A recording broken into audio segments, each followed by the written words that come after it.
I am Kendra, 32 years old and a senior financial data architect who built my company's revenue engine from scratch. When my boss slid a folder across his mahogany desk and announced my promotion was going to my wildly incompetent brother, he told me I lacked leadership presence. I simply smiled, pushed back my chair, and handed him my immediate resignation. 3 days later, my phone lit up with 85 missed calls as their entire financial system collapsed. Before I continue this story, let me know where you are watching from in the comments below. Hit like and subscribe if you have ever had to watch an unqualified man take credit for your hard work. The view of downtown Atlanta from Richard Sterling's corner office was supposed to represent the pinnacle of corporate success. Instead, it served as the backdrop for the most profound disrespect of my professional life. I sat across from Richard, our firm's impeccably dressed vice president of analytics, watching him casually trace the rim of his custom coffee mug. He did not give me the standard corporate speech about valuing my contributions. I did not even have the decency to look me in the eye when he slid a sleek navy folder across his massive desk. He simply tapped the embossed company logo and announced that the director of analytics position was going to my older brother Jamal. I stared at the navy folder. This was the exact position I had been performing uncompensated for the past 2 years.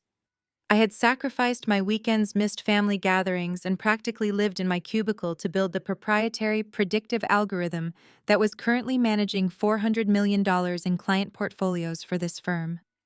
Jamal had been here for exactly 8 months.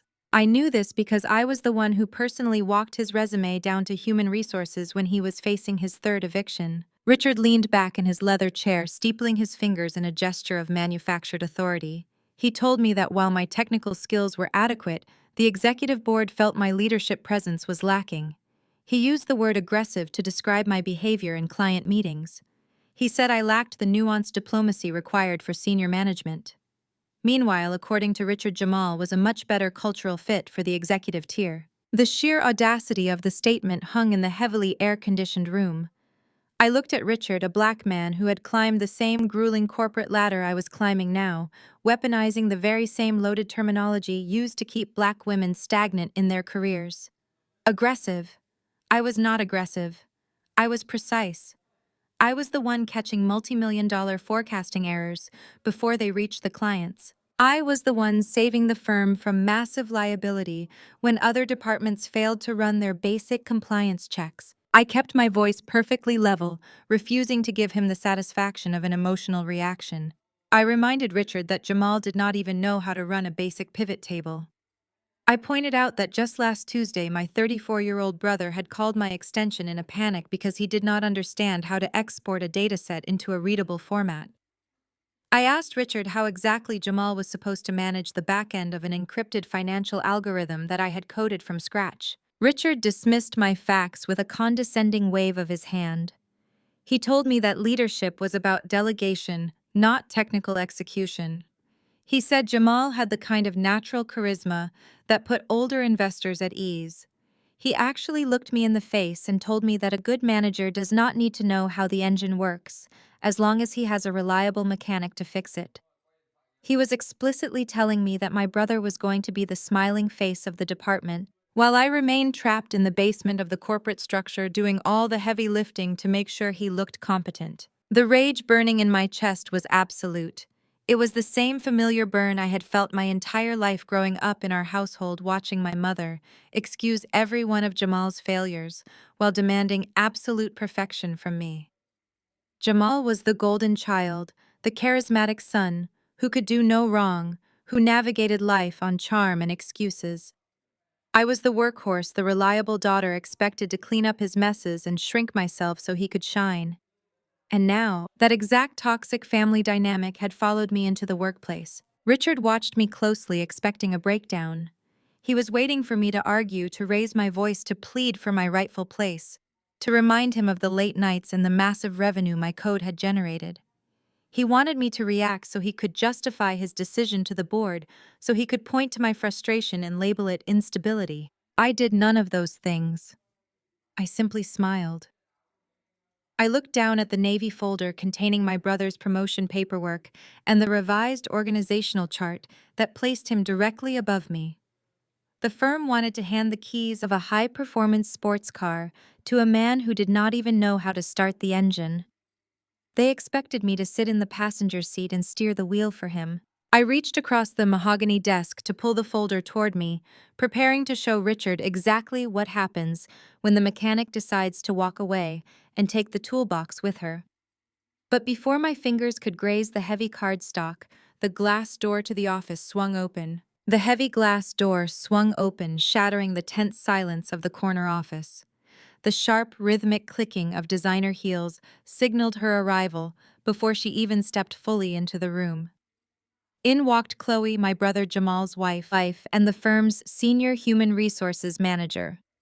She carried a stack of freshly printed documents pressed against her tailored beige blazer, radiating the kind of smug, untouchable confidence reserved for people who had mastered the art of weaponizing corporate policy. Chloe placed the paperwork directly on top of the Navy folder Richard had just presented to me. She did not look at me at first. Instead, she offered Richard a brilliant teeth-baring smile that completely failed to reach her cold green eyes.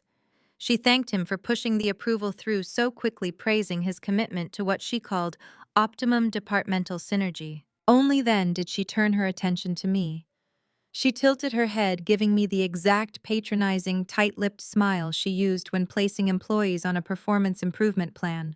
"We are just so glad you are a team player, Kendra," she said, her voice dripping with artificial sweetness. "Supporting Jamal's career is exactly what this family needs right now. We all know how stressful the corporate environment can be, and having his little sister there to guide him through the transition is going to make all the difference." I stared at her, absorbing the absolute audacity of her statement. Little sister. I had been at this firm for 4 years. I had built the financial forecasting models that kept her HR department funded. Yet to Chloe, I was just a convenient stepping stone for her husband. Richard leaned back in his chair, nodding as if Chloe had just delivered a profound piece of executive wisdom. He praised Jamal's potential, completely rewriting history right in front of my face. Richard claimed that after Jamal's brief stint at Zenith Financial, he had really found his footing. Chloe chimed in immediately, expertly reframing my brother's disastrous work history. She called his last 3 terminations career pivots. She stood there perfectly poised and loudly rewrote reality, stating that Jamal had simply spent the last 5 years searching for the right corporate culture that could foster his unique visionary talents. She said it was so difficult for a charismatic man like Jamal to find a workplace that understood his dynamic approach to team building. I kept my hands folded neatly in my lap, my face a mask of absolute calm, while my mind processed the staggering level of delusion happening in this room. They were talking about a 34-year-old man who had been fired from his last job for consistently failing to submit basic expense reports. He had blown through 3 different companies in 5 years. The only reason he even secured an interview at this firm was because I had spent a week calling in favors with the hiring committee, leveraging my own flawless reputation to get his foot in the door when he was facing his 3rd eviction. And Chloe, who had fast-tracked his onboarding through her HR connections, was now standing in my boss's office taking credit for his redemption arc. She placed a perfectly manicured hand on her hip and let out a dramatic theatrical sigh. "Mama Beatrice is just so relieved," Chloe said, invoking my mother's name to twist the knife even deeper. "I was on the phone with her last night. She was baking a peach cobbler to celebrate the news. She specifically told me how grateful she is that you know your place and are willing to support your brother. She said family supports family, and it is about time Jamal got the respect he deserves." The words hit exactly as Chloe intended. They were designed to remind me of the fundamental rule of our family dynamic. The black tax did not just apply to my bank account, it applied to my ambition. My mother expected me to surrender my achievements to shield my brother from his own incompetence. Chloe, a white woman who had married into our family 2 years ago, had effortlessly learned how to weaponize my mother's toxic matriarchy against me. She used my mother's exact phrases to remind me that if I fought this promotion, I would not just be fighting the firm, I would be fighting my entire family. Richard tapped his expensive fountain pen against his mahogany desk, bringing the focus back to the immediate corporate execution of their theft. He told me that we needed to ensure a seamless transition for the clients. According to Richard, the investors were expecting a major rollout of the new predictive algorithm by the end of the quarter, and Jamal needed to be fully briefed on the back-end architecture. Richard laid out his demands with staggering entitlement. He expected me to spend the next 4 weeks shadowing Jamal. I was to sit in his office draft, his emails prepare his client presentations, and act as his personal technical dictionary. Richard explicitly stated that Jamal was a big-picture thinker who should not be bogged down by the tedious nature of coding. Therefore, my final task would be to create a simplified, automated dashboard that Jamal could operate with the click of a single button, allowing him to present my complex neural network to the board as his own creation. I listened to the entire plan without blinking. They did not just want to steal my job, they wanted me to dig the grave, build the coffin, and cheerfully throw myself inside so Jamal could stand on the fresh dirt and declare himself a giant. Chloe reached into the stack of documents she had brought and pulled out a crisp white contract. She slid it across the desk, placing it squarely in front of me. She explained that it was a transition agreement. By signing it, I would legally commit to the 4-week training period, formally agree to the revised organizational chart, and officially transfer all administrative access of my project over to Jamal's new executive credentials. It is just a formality. Kendra, Chloe said, her voice dripping with that same venomous corporate sweetness. HR requires all team members to acknowledge restructuring. Plus, it guarantees your continued employment in your current junior capacity once the transition is complete. Think of it as job security. Richard picked up his heavy silver fountain pen. He held it out toward me, the metal gleaming under the harsh fluorescent lights of the corner office. He told me that this was the best path forward for everyone involved. He said that if I proved myself during this transition, they might consider me for a mid-level management role in a few years, assuming I worked on my aggressive communication style. The silence in the room was absolute. Richard held the pen. Chloe stood beside him, her arms crossed, her face glowing with the triumphant satisfaction of a woman who believed she had completely cornered me. They had the corporate hierarchy. They had the HR policies. They had my mother's blessing. They believed they held all the cards. They thought I was trapped by my own sense of obligation and my desperate need for a paycheck. I looked at the transition agreement. I read the bold printed words demanding my total submission to a man who could not even format a spreadsheet. I looked at Richard's condescending expression. I looked at Chloe's patronizing smirk. I slowly reached out my hand. My fingers brushed the cool metal of the fountain pen. I wrapped my hand around it, pulling it from Richard's grasp. I brought the tip of the pen down toward the signature line on the crisp white paper, but I did not sign. I let the fountain pen drop. It clattered against the polished mahogany desk, the sharp sound echoing like a gavel strike in the quiet corner office. Richard blinked, his brow furrowing, as if his brain short-circuited, entirely unable to process this disruption to his perfectly orchestrated corporate script. I looked up, meeting his eyes directly, and then shifted my gaze to Chloe. I smiled.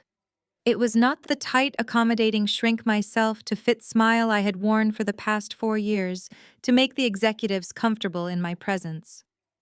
It was a genuine full-toothed smile born of absolute terrifying clarity. I reached into my structured leather tote bag, bypassed my keys and wallet, and pulled out a crisp, sealed white envelope. I placed it gently on the desk, sliding it directly on top of Jamal's promotion file, perfectly covering my brother's name. "This is my 2 weeks' notice," I said. My voice was calm, steady, and entirely devoid of the aggression Richard had accused me of just moments ago. The atmosphere in the room shattered. Richard leaned forward so fast his leather chair squeaked in protest, his large hands gripping the edge of his desk. "Excuse me," Chloe let out a sharp, breathless scoff, her perfectly manicured hands flying to her hips. "Kendra, do not be dramatic. You cannot just quit because you did not get your way. That is incredibly unprofessional, and frankly, it proves Richard right about your temperament. You are acting out of pure jealousy." "I am not being dramatic, Chloe," I replied, keeping my hands folded neatly in my lap.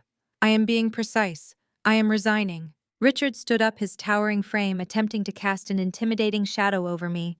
The polished, composed executive facade vanished instantly, replaced by the cornered panic of a man who realized his workhorse was unhitching herself from the wagon. "You cannot do this, Kendra. We are in the middle of Q3 forecasting. The board of directors is expecting the new algorithm rollout by Friday. You owe this firm a comprehensive transition period. If you walk out that door right now, you are burning a bridge that you will never be able to rebuild in this industry. I will personally make sure of it." I leaned back in my chair, entirely unbothered by his posturing. I do not owe this firm anything except the work I have already completed and was grossly underpaid for. And as for burning bridges, Richard, they prefer to own the river. Chloe stepped forward, her face flushing a mottled, angry red. "You are legally obligated to facilitate a handover. As the senior human resources manager of this branch, I am telling you that failure to comply with a transition plan will result in a negative employment verification on your permanent record. We will mark you as unhireable for abandoning your post." I turned my attention fully to my sister-in-law, letting my gaze drift over her beige blazer before locking onto her panic-stricken eyes. "Actually, Chloe, as an HR manager, you should be intimately familiar with the employment contracts you distribute to your employees.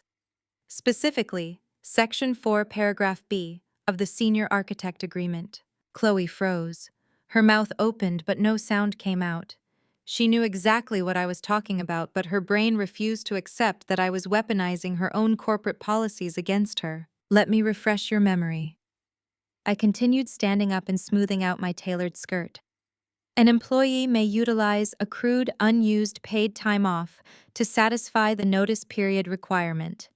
I have exactly 120 hours of untouched PTO.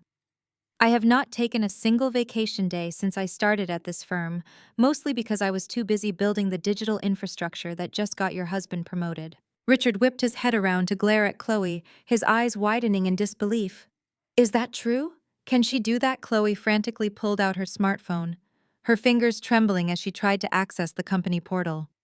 "Well, technically, yes. Yes, but standard protocol dictates that PTO usage during a resignation period must be approved by the department head. It is at managerial discretion." "Read the very next line, Chloe," I said, my voice dropping an octave, commanding the room. "Approval cannot be unreasonably withheld if the employee has zero active disciplinary actions on file. And since Richard here has been too busy praising my adequate technical skills to ever write me up for anything, my record is absolutely spotless. You have no legal grounds to deny my request." I picked up my tote bag and slung it over my shoulder. "My resignation is effective immediately, as in right now." Richard moved from behind his desk, physically blocking my path to the door. "Kendra, stop. Let us discuss this rationally. Do not throw your career away over a bruised ego. We can talk about a title bump. We can look at a compensation adjustment. Just sit back down." "You had 2 entire years to adjust my compensation," I told him, looking him dead in the eye without blinking. "Instead, you adjusted my reality to fit a narrative that served your agenda. You wanted a mechanic who stays hidden in the basement, silently keeping the engine running while you take the credit. Well, you just fired your mechanic by promoting a man who does not even know how to hold a wrench." I stepped around him. He did not dare reach out to touch me, knowing exactly what kind of legal storm that would invite.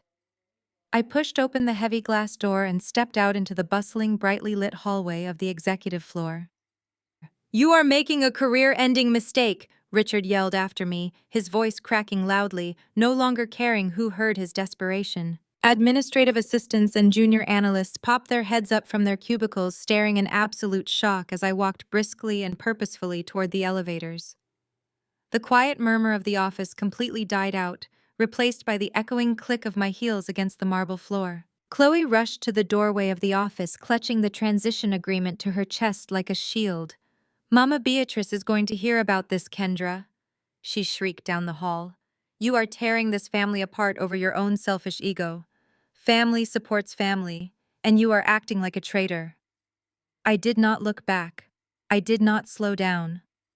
I pressed the call button for the elevator, watching the red digital numbers count down as the car descended from the upper floors.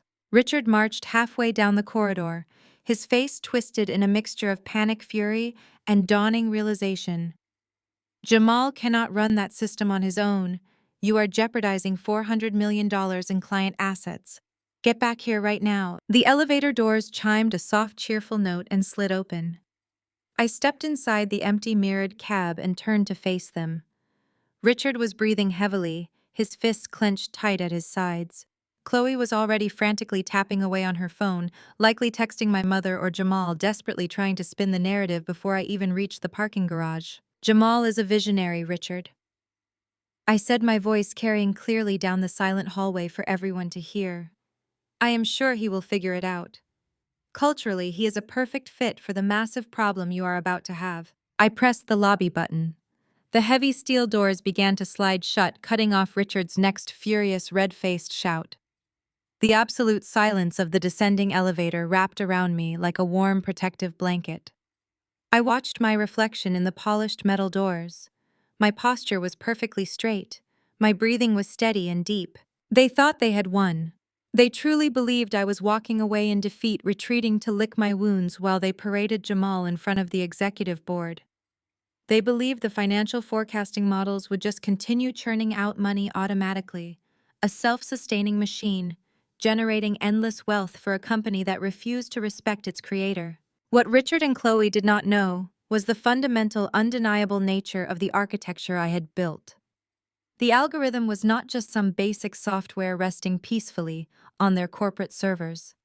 It was a highly complex, deeply layered neural network locked behind a multi-factor biometric encryption wall. A wall I had legally and meticulously designed. The system required daily manual authentication through my specific credential bypass to process the incoming global market data. They had just handed the keys to the kingdom to a man who did not even know where the locks were located.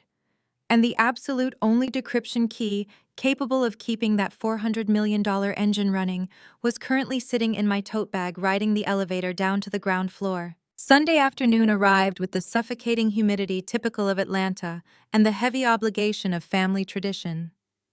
I walked up the brick steps of Mama Beatrice's house, clutching a glass dish of baked macaroni and cheese. Before I even turned the brass knob, the rich scent of simmering collard greens and fried chicken seeped through the screen door. Normally, that smell signaled comfort. Today, it signaled a battleground. I pushed the door open to the sound of overlapping conversations and clinking silverware. The living room was packed with cousins, aunts, and uncles, but the center of gravity was undeniably the formal dining room. There sat Jamal and Chloe holding court, like absolute royalty. Jamal wore a brand new tailored suit jacket clearly purchased on a credit card he could not afford, laughing loudly at a joke my uncle just made. Chloe sat pressed against his side, her blonde hair perfectly blown out, sipping sweet tea and smiling with the serene satisfaction of a woman who believed she had just secured her financial future. I set my dish on the kitchen island. Mama Beatrice stood at the stove stirring a massive pot of gravy. She did not turn around to greet me. She did not ask how my week was. She did not ask how I felt about leaving a job I had poured my heart into. Instead, she lifted a heavy metal serving spoon and brought it down hard against the edge of the stove. The sharp, violent metal crack instantly silenced the entire house. The laughter stopped. The cousins looked down at their plates. The television in the background suddenly sounded far too loud. I heard you embarrassed your brother at his own job, Mama Beatrice said. She turned around to face me, her eyes narrowed into dark slits of judgment.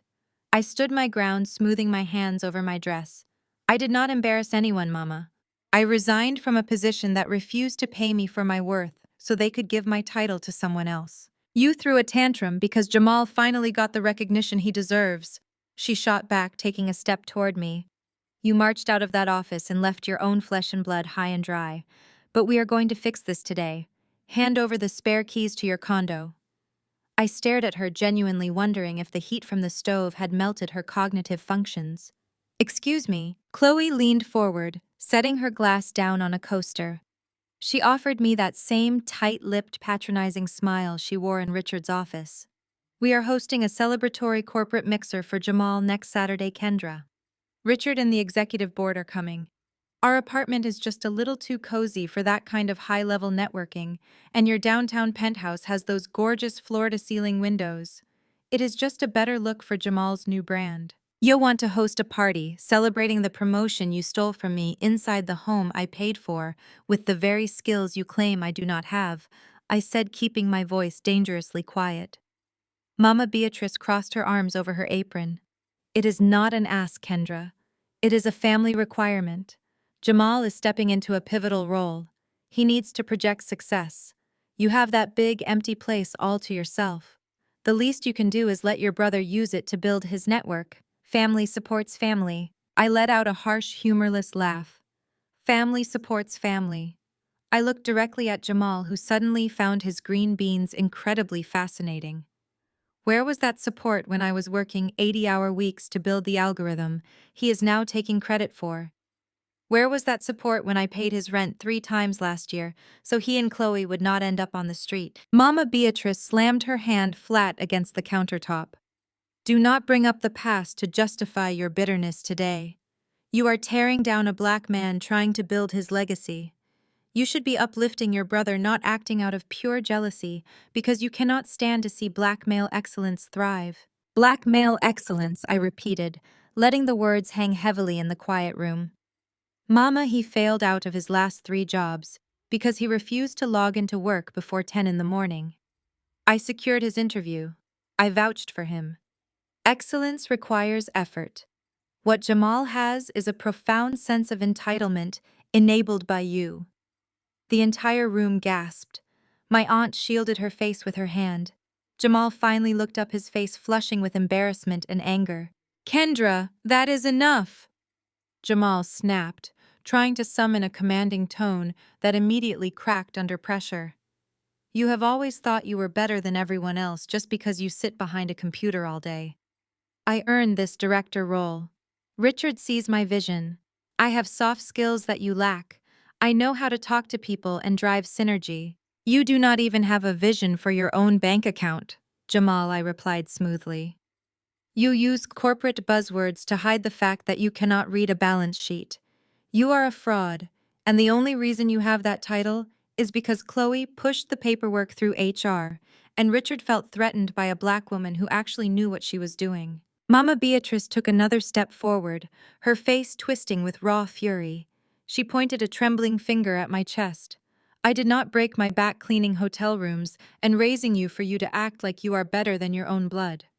Your success belongs to this family. You owe us. You are going to go back to that firm tomorrow. You are going to beg Richard for your job. You are going to train your brother, and you are going to hand over those keys right now. I looked at the woman who had spent my entire life turning my accomplishments into Jamal's safety net. I looked at the brother who happily stood on my shoulders to reach heights he could never climb himself. I reached into my purse, but I did not pull out a set of keys. I pulled out my car key fob. I am not giving you my home, I said, my voice resolute and echoing clearly through the silent dining room. I am not going back to that firm.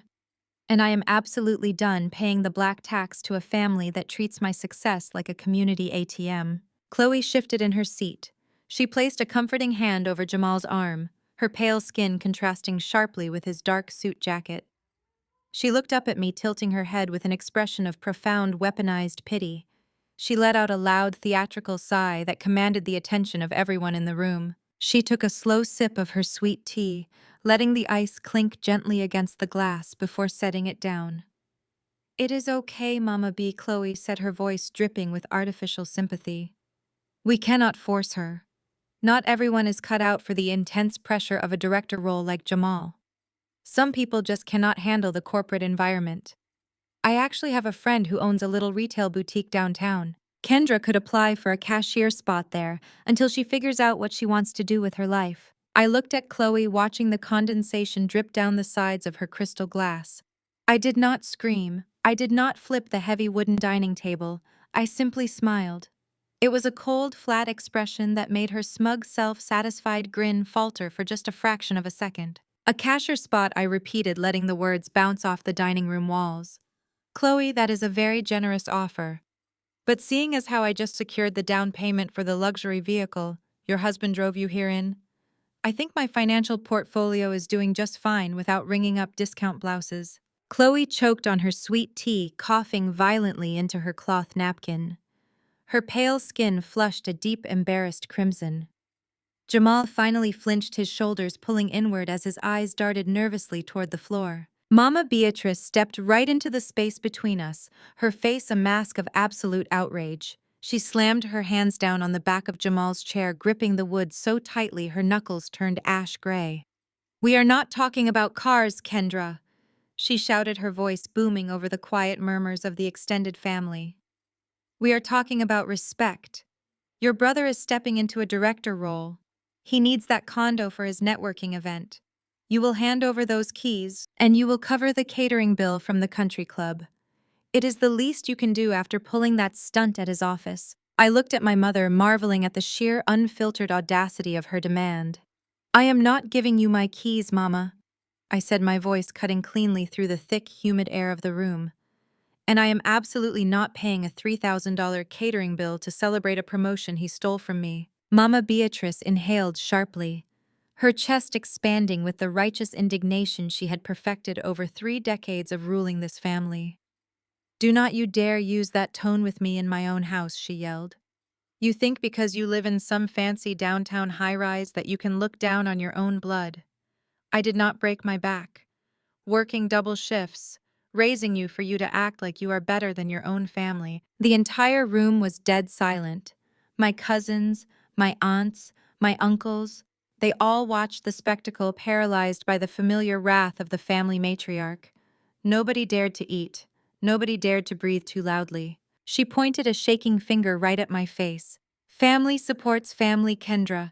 That is how we survive in this world. But the minute you get a little bit of money, a little bit of corporate success, you forget where you came from. You are hoarding your blessings while your brother is trying to build a legacy." I stood my ground, refusing to shrink under her glare. The black tax. It was the unspoken rule of our household, the crushing cultural expectation that my hard-earned success was never truly my own. It was treated as a community asset, a permanent slush fund designed specifically to cushion Jamal from the consequences of his own mediocrity. If I succeeded, I owed them. If Jamal failed, I owed him. It was a rigged game, and I was the only one paying the entry fee. "Hoarding my blessings," I repeated, shaking my head slowly. "Mama, I have been funding his legacy for the last 5 years." Jamal shifted in his seat, suddenly looking very small inside his expensive tailored suit. "Kendra, do not do this right now." "Right now," he muttered, his voice barely a whisper, terrified of what I was about to expose. "No, Jamal, we are doing this right now," I snapped, turning my focus entirely on him. "Since we are talking about family support in front of everyone, let us put the receipts on the table. Who paid off your platinum credit card when it went to collections last February?" Jamal swallowed hard, staring intensely at his plate, refusing to meet my eyes. "I did," I answered for him, my voice ringing with undeniable authority. "And who covered the $6,000 default on your personal loan right after Chloe moved in, so your wages would not get garnished?" "I did."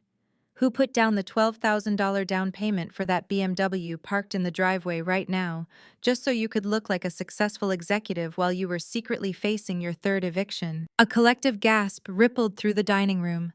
My aunt covered her mouth in shock. Chloe turned her glaring eyes toward Jamal, clearly unaware of just how deep his financial ruin actually ran. He had been lying to her too, but Jamal just sat there in absolute silence.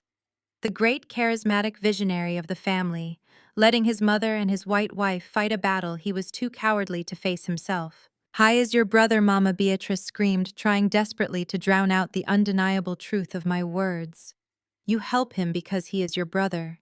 You do not throw your money in his face to humiliate him in front of company." "I am not humiliating him, Mama," I replied, my voice perfectly steady, anchored by years of repressed exhaustion. "I am surviving him. I am surviving you. You expect me to set myself on fire just to keep him warm. You let him take my job. You let him take my intellectual property. And now you want me to hand over my home so he can pop champagne with the man who helped him steal it. It ends today. I am done paying for his life." Mama Beatrice pulled herself up to her full height. The veins in her neck were visibly throbbing. She looked at me not as a daughter, but as a subordinate who had dared to stage a full-scale rebellion in her kingdom. She drew in a deep breath and delivered her final devastating decree. "You listen to me," she said, her voice dropping to a low, lethal timbre that commanded total obedience. "You will wake up tomorrow morning. You will call Richard and you will beg for your job back. You will go into that office and you will train your brother exactly like you were told. Then you will bring the keys to that condo right back to this house for his party." She took a step closer, invading my personal space, her dark eyes boring fiercely into mine. "Because if you do not, you can turn around and walk right out that front door. And if you walk out that door, Kendra, you are no longer my daughter. You are no longer welcome at this table, you are no longer part of this family, and you will be dead to me." The silence that followed was heavy and suffocating. The ultimatum hung in the air, a brutal chain designed to drag me right back into submission. She expected me to break. She expected the fear of isolation, the deeply ingrained terror of losing my community and my family, to force me to my knees. Chloe watched me with a victorious gleam in her eye, entirely certain that Mama Beatrice had just won the war for them. Jamal finally looked up, waiting for my inevitable apology, waiting for me to fold myself back into the convenient silent workhorse they all required me to be. Mama Beatrice stood there with her chest heaving. She expected me to fold. She expected the threat of exile to break my spirit. For my entire life, that threat had worked. The fear of losing my community had kept me shrinking myself to fit into their tiny boxes. But right now, looking at her contorted face and Jamal's cowardly silence, I felt absolutely nothing but pure relief. I did not cry. I did not apologize. I simply turned away from the matriarch of the family and walked straight to the kitchen island. I grabbed the heavy glass dish containing the baked macaroni and cheese I had spent 3 hours making from scratch. I carefully snapped the plastic lid tightly over the top. My aunt let out a loud gasp. In our family, taking your food back before the plates were cleared was the ultimate declaration of war. I picked up my dish, holding it firmly in my hands, and turned back to face the dining room. I looked right past my mother and locked eyes with my brother. Jamal was gripping the edge of this dining table so tightly his knuckles matched the color of his crisp white shirt. "Enjoy the director chair, brother," I said, my voice slicing cleanly through the heavy silence of the room. "It comes with a lot of responsibility. I really hope you know how to code in Python." Jamal blinked hard. The color drained entirely from his face, leaving him looking pale and deeply sick. He knew exactly what Python was, because I had spent a week trying to teach him the absolute basics last year before he gave up, and said it was too hard for him to understand. He knew he lacked the foundation to even open the software, let alone manage it. Chloe shifted uncomfortably in her seat, sensing her husband's sudden spike of panic, but she kept her chin raised. She still believed Richard had the power to force my compliance. She had absolutely no idea how the digital world actually operated or what kind of financial disaster was about to fall on her household. Mama Beatrice finally found her voice again. "You walk out that door with that attitude, and you leave your keys on the table," she demanded, pointing a shaking finger at the front entrance. "You are throwing away your blood over a job." I walked right past her, refusing to leave my car keys or my dignity behind. "I am walking away from a parasite," I replied calmly. "You told me I would be dead to you if I left. Consider this my funeral." The extended family parted like the sea as I made my way to the foyer. Nobody reached out to stop me. Nobody offered a single word of defense or comfort. They were too afraid of Mama Beatrice to ever step out of line, and in that moment I realized I was finally free of the burden of carrying their expectations. I grabbed my designer tote bag from the hall stand. Mama Beatrice followed me to the threshold, her voice echoing down the quiet suburban street. "You will come crawling back to this house," she screamed, her hands planted firmly on her hips. "You will be calling Richard tomorrow morning, begging on your knees once you realize you have no one else in this world to support you." I stepped out onto the brick porch, letting the warm evening breeze wash over my face. I did not look back. I did not offer a parting insult to the woman who gave birth to me. I simply grabbed the brass handle of the heavy wooden front door and pulled it shut behind me, cutting off her shouting instantly. the sudden quiet of the evening felt like a massive physical weight lifting off my shoulders. I walked down the driveway toward my car. My heels clicked rhythmically against the concrete, creating a steady drumbeat of my newfound independence. I unlocked my vehicle and slid into the driver's seat, placing my glass dish carefully on the passenger side. I did not start the engine immediately. I took a deep breath, letting the reality of my newly severed family ties settle deep into my bones. Then I looked through the large bay window of the dining room.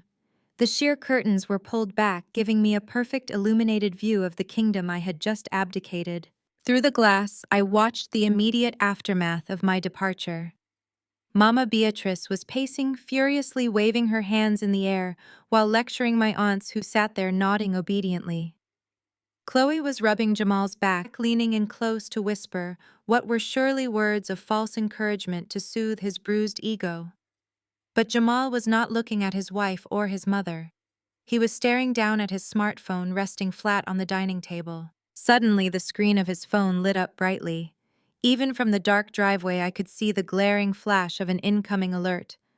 Then another alert. Then 5 more in rapid succession. Jamal snatched the phone from the table, his eyes going incredibly wide. He tapped the screen frantically, his movements sharp and uncoordinated. Chloe leaned over to look at the screen, and her hand immediately flew to cover her mouth. I smiled, leaning back against my soft leather headrest. It was exactly 6 o'clock on Sunday evening. At this precise moment every single week, the corporate server at the firm initiated its automated system purge and synchronization process. It was a massive data sweep that required my direct biometric authentication and a specific encryption bypass to safely lock and unlock the forecasting models for the upcoming trading week. Without my credentials confirming the bypass, the system was programmed to register a catastrophic security breach. The entire financial forecasting model, the exact engine managing $400 million in client portfolios, had just triggered its failsafe and locked down completely. Through the window, I watched Jamal stand up so fast, his heavy dining chair tipped backward and crashed hard to the floor. He pressed the phone to his ear, sheer terror radiating from every line of his posture. He began pacing wildly, bumping into the table. I reached forward, turned the key in the ignition, and felt the engine purr to life. I reached over to the radio, turned up the volume on my favorite rhythm and blues track, put the car in drive, and pulled out of the driveway, leaving them all behind to face the massive fire they had proudly started. Wednesday morning arrived with a profound stillness I had not experienced in over 4 years. Sunlight poured through the floor-to-ceiling windows of my downtown Atlanta condo, casting a warm golden glow across my green velvet sofa. I sat there in my silk robe, savoring the absolute quiet and taking a slow, deliberate sip of my caramel macchiato. For the first time in my adult professional life, I was not rushing through gridlock traffic or frantically checking overnight global market reports while balancing a bagel on my steering wheel. I was completely unburdened and entirely at peace. My phone, sitting on the glass coffee table a few inches away, was decidedly not at peace. I picked up the device and looked at the glowing screen. The notifications stacked up on the lock screen like a digital monument to their absolute incompetence. 85 missed calls. I scrolled through the call logs with a growing sense of deep, unbothered satisfaction. 42 missed calls from Richard, 30 missed calls from Jamal, 13 missed calls from Chloe. The text messages were a chaotic, desperate mix of corporate panic and weaponized family guilt trips. I opened the message threads, reading through them as if they were a work of fiction. Richard had started sending messages early Monday morning, right around the time the markets opened. His tone shifted rapidly from demanding executive to frantic employee as the days progressed. First, it was a direct, aggressive order to answer the phone and provide the system bypass credentials immediately. By Tuesday afternoon, his messages read that high-net-worth clients were threatening to pull their accounts and that I was violating company policy by withholding access. By Wednesday morning, he was practically begging, stating the quarterly forecasting system was completely unresponsive and the board of directors was breathing down his neck. Jamal's messages were a tragic, embarrassing display of a man watching his unearned legacy evaporate in real time. He sent strings of texts claiming I was ruining his life and that he was going to lose his brand new position before he even got his first director-level paycheck.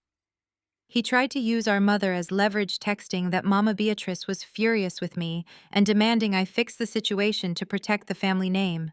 His last message, sent at 3 in the morning, simply read that the executive board was demanding the predictive models for the Friday meeting, and he had absolutely no idea how to generate the reports. He was drowning and he wanted me to throw him a life raft. Chloe, of course, tried the emotional manipulation route.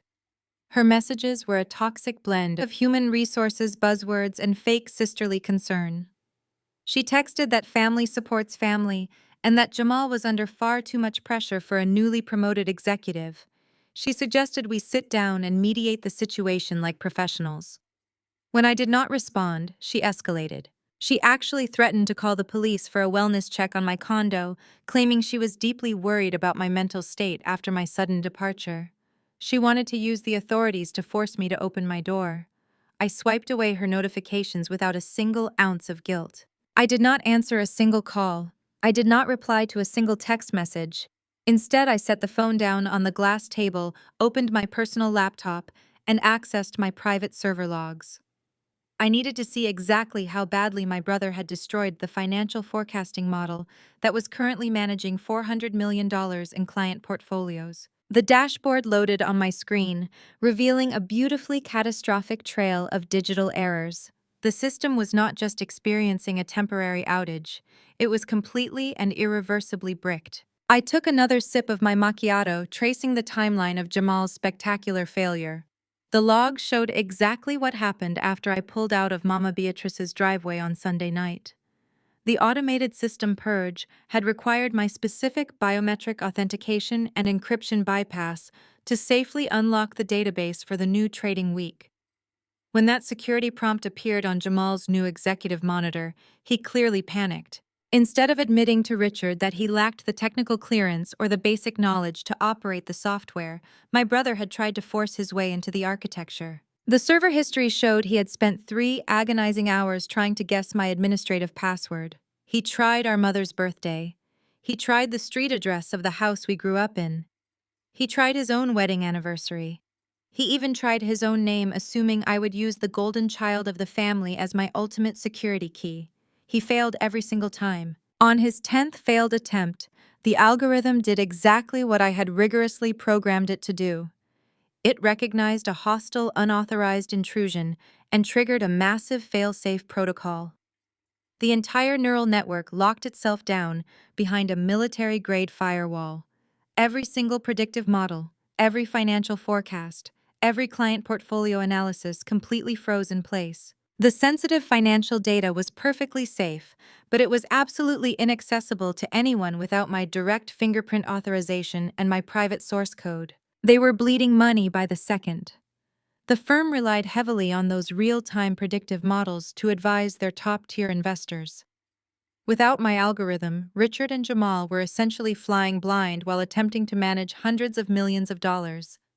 They could not generate the mandatory daily reports. They could not predict rapid market shifts. They could not even assure their clients that the digital infrastructure was secure because they had absolutely no idea how the infrastructure functioned in the first place. I smiled, looking at the red error codes flashing steadily across my laptop screen. Jamal had finally secured his highly coveted director title, but he was currently directing a sinking ship with no lifeboats and a massive hole in the hull. He had wanted the prestige of my work without putting in a single fraction of the effort required to build it. Now he was facing the brutal, unforgiving reality of what happens when you steal a crown you do not have the intellectual strength to carry. I closed the laptop, shutting off the glowing screen, and set it on the coffee table beside my phone. The heavy silence of my luxury condo settled around me again, comfortable and safe.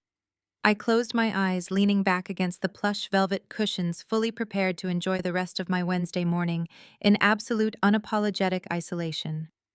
Then a sharp, aggressive pounding echoed through my condo. The sound was harsh and rhythmic, vibrating violently against the heavy oak wood of my front door. It was not a polite, tentative knock from a neighbor or a package delivery driver. It was the loud, demanding pounding of people who believed they had the absolute right to invade my space and command my attention. The heavy thuds continued echoing loudly through the quiet hallway outside my unit, refusing to stop. Someone was at my door, and they were not going to leave until I answered. The heavy pounding reverberated through my living room, rattling the delicate ceramic of the espresso cup resting on my glass table. But I did not flinch. I did not jump up in a panic. I did not rush to the entryway to see who was attempting to break my door off its hinges. I simply sat there, took another slow, deliberate sip of my coffee, and let the warm caffeine settle in my stomach.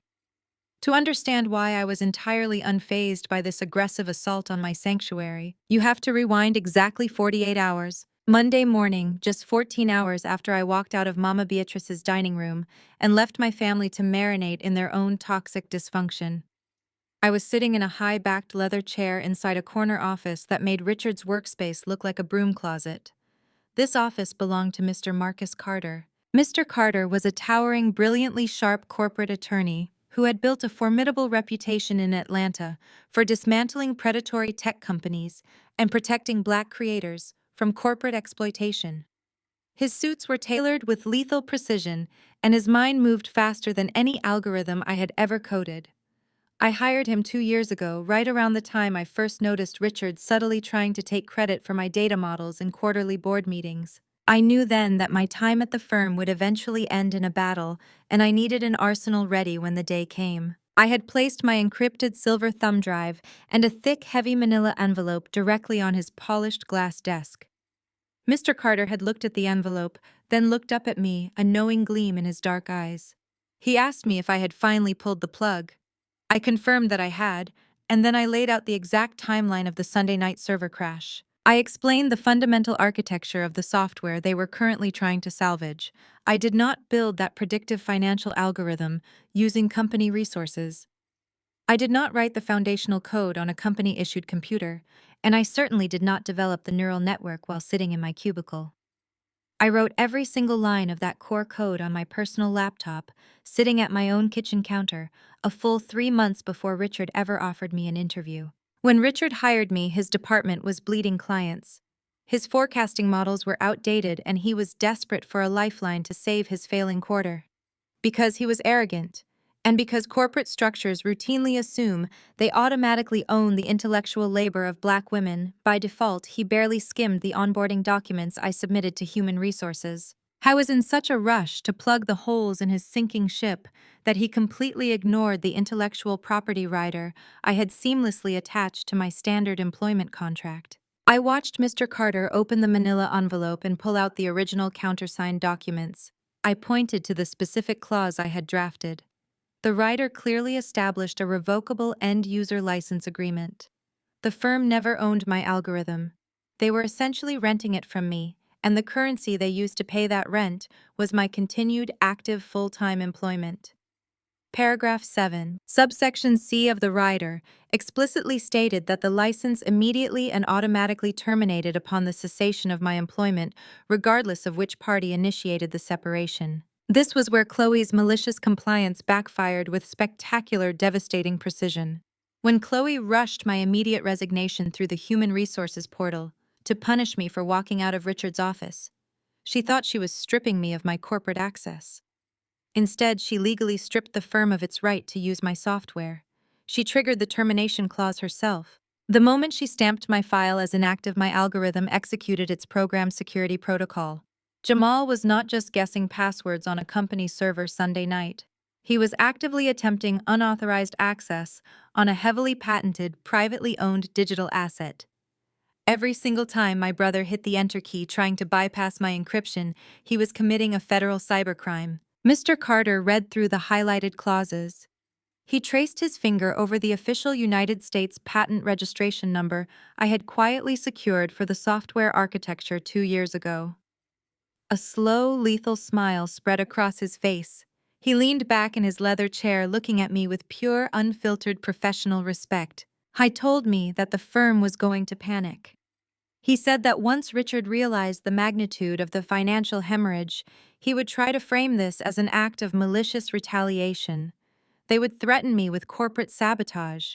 They would claim I hijacked their digital infrastructure and try to intimidate me into handing over the encryption keys to avoid a ruinous lawsuit. Mr. Carter swiveled around to his computer and began typing with terrifying speed. He was drafting the shield and the sword. He printed out a formal legally binding cease and desist order on heavy watermarked paper.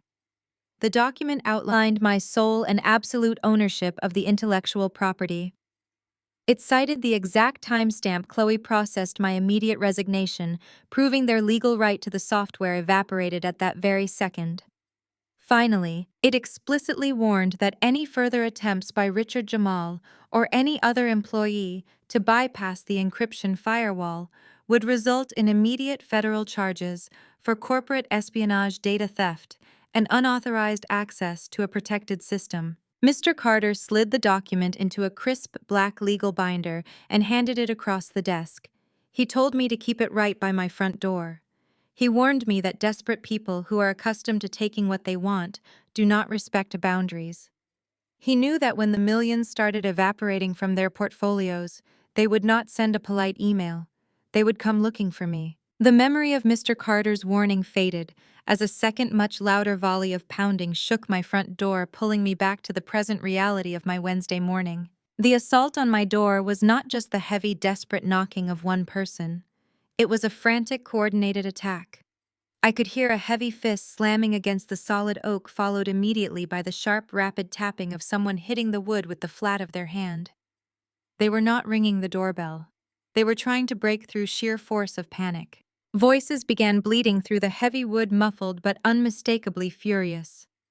I heard Richard's deep voice, thick with rage and desperation, demanding that I open the door immediately. Then I heard Chloe's high-pitched, frantic tone trying to sound authoritative, yelling that they knew I was inside.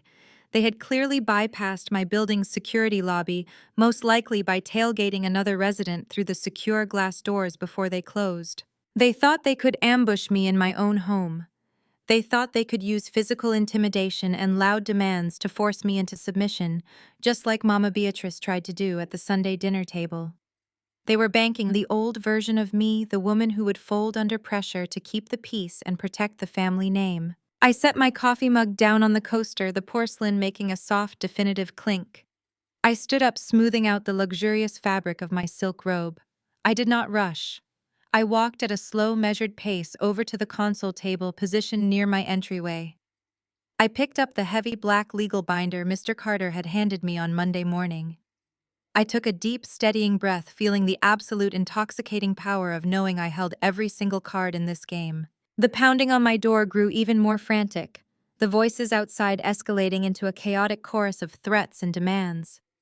I stepped right up to the entryway, my hand resting calmly on the cool metal of the deadbolt lock, fully prepared to look the architects of my misery directly in the eye. The digital chime of the security monitor embedded in my foyer wall glowed to life. I reached out and tapped the high-definition screen. The camera feed displayed the brightly lit corridor outside my unit. There they were. The architects of their own destruction had finally arrived at my doorstep. Richard was pacing in tight, frantic circles. His usually immaculate charcoal suit was deeply wrinkled and dark sweat stains were blooming under his arms. He looked nothing like the polished, condescending executive who had told me I lacked leadership presence just a few days ago. He looked exactly like a man watching his career evaporate in real time. Behind him stood Chloe. She was clutching her designer handbag, tapping her foot impatiently against the carpet. I knew exactly how they had bypassed the strict security of my downtown building. Chloe had weaponized her corporate human resources charm. She likely waited by the main glass doors, flashed a bright, helpless smile at one of my neighbors returning from a morning run, and slipped right past the concierge desk. She used the exact same unearned entitlement she used to secure Jamal his job, assuming rules, boundaries, and locked doors simply did not apply to her. And then there was Jamal. My older brother stood tucked safely behind his wife and his boss. He looked physically ill. He was shifting his weight from foot to foot, his eyes darting toward the elevator bank as if calculating the quickest route of escape. He wanted the prestige of the director title, but the moment real conflict arrived, he retreated to the shadows, perfectly content to let others do the fighting for him. He had sold me out at Mama Beatrice's dining table, and now he was standing on my welcome mat, hoping someone else would force me to fix his colossal mistake. The pounding resumed. The heavy, frantic thuds rattled the brass fixtures on my door. I did not rush. I smoothed the lapels of my silk robe, tightened the belt at my waist, and reached for the deadbolt. I turned the lock with a loud, definitive click and pulled the heavy oak door open. I opened the door precisely as Richard was pulling his fist back for another desperate strike. He froze mid-motion, his knuckles hovering just inches from my face. The sudden lack of a physical barrier seemed to disorient him. He stumbled forward half a step before catching himself. The smell of stale coffee and sheer panic radiated off him. "You crashed the servers!" Richard screamed. His voice cracked, echoing harshly down the quiet hallway of my building. He did not bother with a greeting. He did not bother attempting to sound professional. He pointed a trembling finger directly at my chest. "This is corporate sabotage, Kendra. Do you have any idea what you have done? You have completely bricked the forecasting models. Clients are threatening to pull hundreds of millions of dollars. You are going to give me the access codes right now, or I am calling the police and having you arrested for felony hacking." I stood perfectly still. I did not flinch. I did not break eye contact. I looked at the beads of sweat rolling down his forehead. I looked at the absolute terror in his eyes. He was trying to use volume and aggression to mask the fact that he was entirely powerless. He had brought the fight to my sanctuary, expecting me to crumble under the weight of his corporate authority. But he had no authority here. He was just a trespassing, desperate man shouting in a hallway. Chloe tried to push her way past Richard, her face twisted in a mask of righteous fury. She tried to step over my threshold. I immediately shifted my weight, physically blocking the entryway. She stopped short, her chest heaving. "You are destroying your brother's life," she hissed, her voice vibrating with malice. "You are being completely unreasonable and hysterical. You need to log in and fix this system immediately before you ruin our family." I completely ignored her. I looked past her shoulder directly at my brother. Jamal refused to meet my gaze. He stared intently at the brass numbers on my doorframe. "You told them you knew the back end, Jamal," I said, my voice dangerously calm. "You sat in that corner office and let them hand you my title. You told Mama Beatrice you had the vision. So why are you standing in my hallway sweating? Go be a visionary. Fix the code." Jamal swallowed hard, stepping backward toward the elevator. Richard spun around, grabbing Jamal by the arm and pulling him back. "Do not look at him," Richard barked, turning his furious glare back to me. "He cannot fix this because you maliciously locked him out. You planted a virus in the system before you walked out on Monday. You are holding company property hostage, and I am not leaving this doorway until you hand over the encryption bypass credentials. I will ruin you, Kendra. I will make sure you never work in this city again. I will drain your bank accounts with civil suits until you are living on the street." The air in the hallway grew thick with the weight of his threats. He was throwing every piece of ammunition he had at me. He was banking on the historical dynamic of the workplace, the ingrained expectation that the black woman would eventually surrender to the demands of the executive hierarchy to keep the peace. He expected me to prioritize his comfort over my own survival. I let his threats hang in the air for a long, agonizing moment. I let the silence stretch until the reality of my absolute unresponsiveness began to make his panic spike even higher.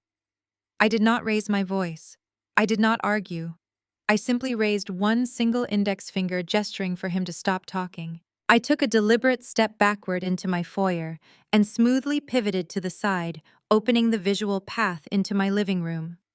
From the kitchen area, the sharp, authoritative sound of heavy leather dress shoes clicking against hardwood floors broke the tension. Mr. Carter stepped into the entryway. He looked immaculate in a custom-tailored charcoal suit, adjusting his French cuffs with casual, terrifying precision. He moved to stand directly beside me, his towering frame instantly dwarfing Richard's presence. In his left hand, he held the thick black legal binder we had prepared on Monday morning. Richard's jaw went slack. The aggressive, threatening posture melted from his body as he immediately recognized the heavyweight corporate attorney standing in my home. The power dynamic shifted so violently, it practically created a vacuum in the hallway. I looked at Richard, letting a cold, victorious smile spread across my face. "Actually, Richard," I said, my voice echoing with, "it is called intellectual property protection. Richard's face contorted, his jaw snapping shut so hard I could practically hear his teeth grind together. He stared at Mr. Carter as if a ghost had just materialized in my entryway. The sheer arrogance that had propelled him into my building began to fracture, but his corporate ego refused to surrender without a fight. He puffed out his chest, attempting to physically intimidate a man who made a living destroying executives just like him. "You think bringing a lawyer to your apartment is going to save you?" Richard spat, his voice trembling with a mixture of rage and panic. "You are completely delusional, Kendra. The firm owns you. We own every single line of code you typed, every algorithm you drafted, and every predictive model sitting on those servers. It is called the work-for-hire doctrine. You signed a proprietary rights agreement on your first day of employment. You hijacked company property, and I am going to sue you into absolute oblivion. I will drag you through years of litigation. I will drain your bank accounts until you cannot even afford the maintenance fees on this condo." Mr. Carter did not flinch. He did not raise his voice or match Richard's frantic energy. He simply unclasped the leather strap of his black binder, flipped it open, and extracted a crisp stack of documents secured by a heavy brass paperclip. "Actually, Richard," Mr. Carter said, his voice smooth and deadly, "the only thing you are going to drain today is your own professional credibility." He held out the stack of papers. Richard hesitated, eyeing the documents like they were laced with poison before snatching them from Mr. Carter's hand. "I suggest you turn your attention to the second page," Mr. Carter instructed, casually adjusting his perfectly tailored cuffs. "That is the official United States patent registration for the financial forecasting architecture currently locked inside your servers. Take a very close look at the filing date. You will notice that my client secured absolute ownership of that intellectual property a full 3 months before she ever set foot inside your lobby for an interview. She did not build it on your time. She did not build it on your equipment. She built it sitting at her own kitchen counter." Richard stared at the date printed on the patent registration. His eyes darted back and forth across the page, reading the same line over and over again, as if hoping the ink would magically rearrange itself to save his career. "Now flip to the third page," Mr. Carter continued relentlessly, orchestrating the dismantling of Richard's entire reality. "That is the employment contract your human resources department filed when my client was hired. I want to draw your attention to the intellectual property rider attached as an addendum, the rider you personally signed." Chloe let out a sharp gasp. Her hand flew to her mouth, her eyes widening in absolute horror. As the senior human resources manager, she knew exactly what an addendum meant, and she knew she had failed to flag it. "You were in a massive rush to hire my client," Mr. Carter said, his tone laced with absolute disdain. "Your department was bleeding high net worth accounts. Your legacy forecasting models were failing, and you needed a brilliant mind to save your quarter. You were so desperate to get her into that basement cubicle to fix your mess that you did not even bother reading the onboarding documents she submitted. You simply signed the dotted line, assuming the standard corporate machine would automatically absorb her intellectual labor." Richard turned the page, his hands visibly shaking now. He stared at his own signature rendered in blue ink at the bottom of the rider. "That rider explicitly establishes a revocable end-user license agreement," Mr. Carter stated, delivering the final fatal blow. "My client allowed your firm to utilize her patented software. The firm never owned it. They were merely renting it, and the cost of that rent was her active continuous employment. Paragraph 7 clearly states that the license automatically terminates the very second her employment ceases. When your wife over there rushed to process my client's immediate resignation on Monday, she legally revoked the firm's access to the algorithm." The color completely drained from Richard's face, leaving him looking like a hollow ash-gray shell of a man. The aggressive, blustering executive who had pounded on my door demanding obedience was gone.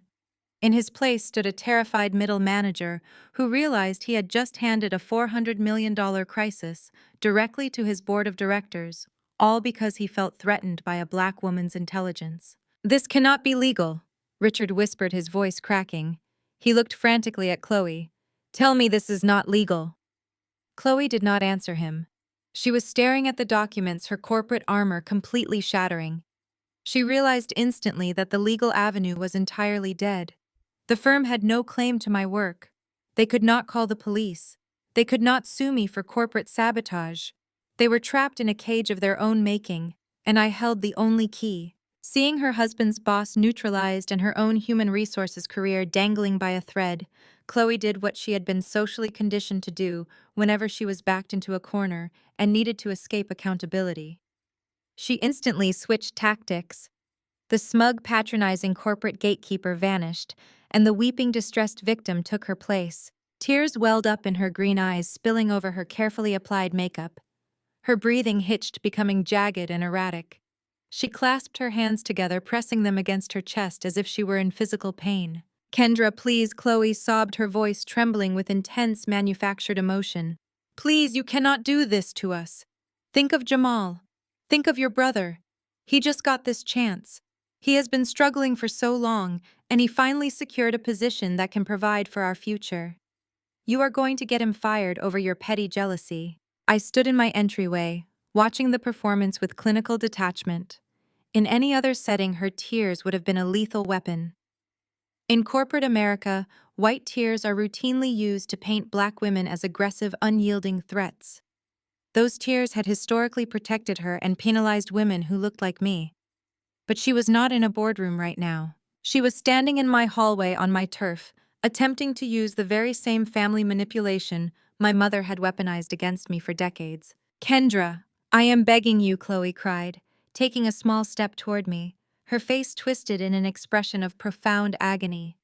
"This is family. We are family. You are tearing this family apart because your pride is hurt. Jamal is a good man.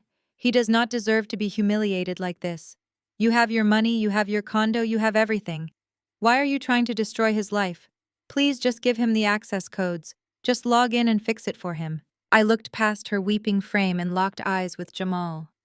My older brother, the golden child, the man who had gladly accepted my title and my salary, was standing absolutely silent in the hallway.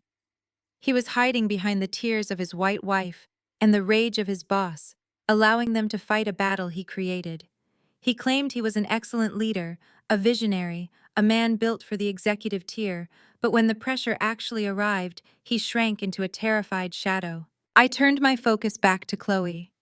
I did not soften my expression. I did not offer her a tissue or a word of comfort. I let her tears fall completely unanswered. "You sat at Mama Beatrice's dining table on Sunday evening," I said, my voice dropping to a low, steady calm that cut right through her sobbing. "You drank your sweet tea. You smiled in my face and you offered me a job working as a cashier at a retail boutique. You told my entire family that I was simply not cut out for the intense pressure of the corporate environment." Chloe sniffled violently, shaking her head as if trying to deny the memory. "I was just trying to," she stammered, wiping a tear from her cheek.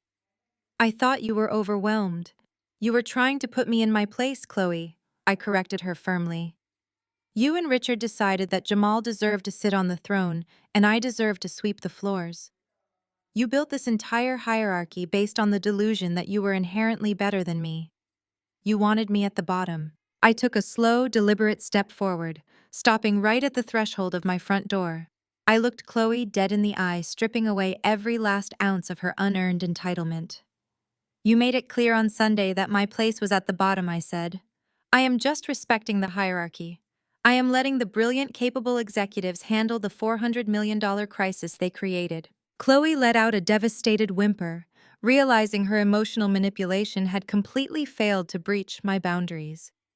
She reached back and grabbed Jamal's arm, seeking comfort, but Jamal was too paralyzed by fear to even look at her. I slowly turned my attention away from my sister-in-law and shifted my gaze back to Richard. He was still clutching the legal documents, his hands trembling violently. "And Richard," I added, my tone devoid of any sympathy. "Any unauthorized attempt to bypass my encryption is a federal cybercrime. Proceed carefully." Richard stood frozen. The words "federal cybercrime" echoed in the narrow corridor. He stared at me and then shifted his gaze to the thick legal binder resting securely in Mr. Carter's hands. The blustering corporate giant deflated right before my eyes. He realized the absolute finality of his predicament. The firm had zero legal recourse. They could not sue me. They could not call the authorities to force my compliance. They were completely and utterly trapped by the very employment contracts they had rushed me to sign years ago. But men like Richard do not accept defeat gracefully. They do not look inward for accountability when their arrogance leads to disaster. When cornered, they instinctively search for someone else to absorb the impact. Slowly, the blood rushed back into his face, turning his complexion a deep, furious crimson. He turned his head away from me and locked his eyes onto my brother. Jamal took a step backward, his expensive leather shoes scraping loudly against the hallway floor. He recognized the violent shift in Richard's demeanor. He raised his hands defensively, but he was not fast enough to escape the consequences of his own lies. Richard lunged. He closed the distance between them in a single explosive stride and grabbed Jamal by the lapels of his custom-tailored suit. The sheer force of the impact slammed Jamal's shoulders hard against the drywall of the corridor. "You told me you knew the back end!" Richard roared, his voice shaking with absolute unhinged rage. Spit flew from his lips as he shook my brother like a rag doll. "You sat in my office during your interview and looked me dead in the eye. You told me you co-developed this software. You told me you built the foundational architecture alongside your sister." Jamal stammered, his eyes wide with pure, unfiltered terror. He clawed weakly at Richard's hands, trying desperately to loosen the vice grip on his collar. "Richard, please." Jamal choked out, his voice cracking pitifully. "I just meant I knew the conceptual framework. I thought she was going to stay and train me.